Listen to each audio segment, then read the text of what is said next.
It's a sight many will not forget. Smoke nearly 30,000 feet high Wednesday marks 27 years since a deadly pipeline burst in Bellingham, spilling 237,000 gallons of gasoline. From there, an explosion happened, sending a fireball a mile and a half down Whatcom Creek.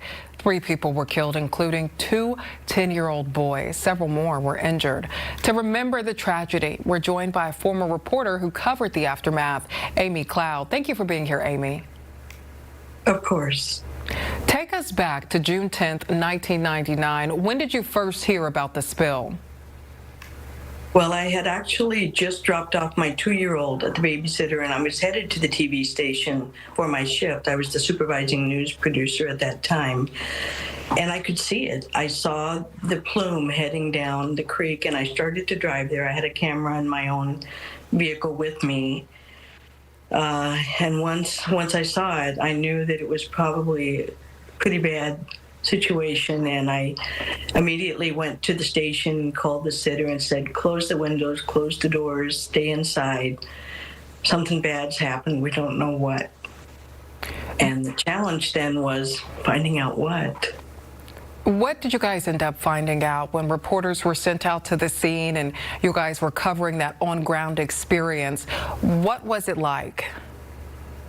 Well, the challenge is our cell phones went down, all manner of communication went down. From the TV room, I could not reach my videographers who were out in the field on other assignments.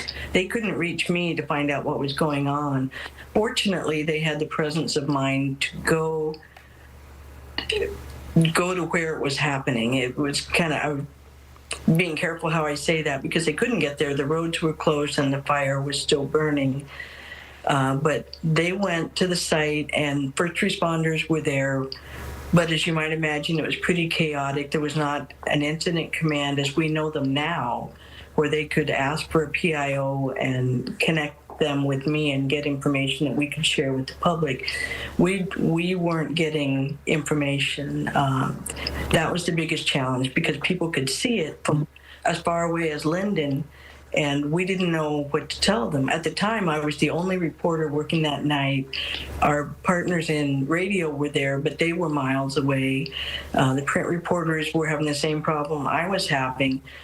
We just couldn't find out what happened initially. It took a little while.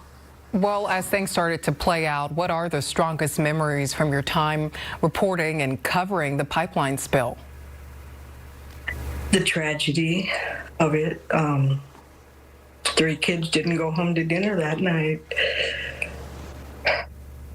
That's what stays with me still. As a reporter, it was the biggest thing that had ever happened. As a parent, it was the scariest thing that had ever happened. And I think that that's kind of what motivated me to change career paths, where I ended up as a PIO for emergency management, is that when bad things happen, people need to know what to do. We need to be able to help people get out of harm's way or recover as quickly as possible. Of course, you know, it takes a lifetime for somebody who's lost their loved one to recover, but the community can come wrap around them and start to repair, as we did with the creek. It has come back. It was dead and it came back. And so that transition from reporting on what you see and what you know to being able to be a little more proactive about it, that's the change it made in my own life. Oh, thank you for sharing with us those emotions in that moment. And even looking back, I know it's probably so difficult, especially with those lives lost. And an investigation later revealed that the pipeline wasn't properly maintenance. Can you tell us about the fallout from that and how the Bellingham community reacted to that disaster? Well, after that tremendous loss of safety and security and just ignorance, not knowing that we had that hazard, the pipeline after that became probably the most monitored and safest, simply because the community rallied around and we had activists pop up and our elected officials took charge and said this can never happen again. And with the pipeline companies and with our colleagues in Congress, we actually made change happen. Ideally, for everybody with a pipeline going through their community, that should be the case. But certainly in Bellingham, it's safer here now for that reason. Amy Cloud, thank you for your time and sharing those moments with us from that heartbreaking day. Thank you.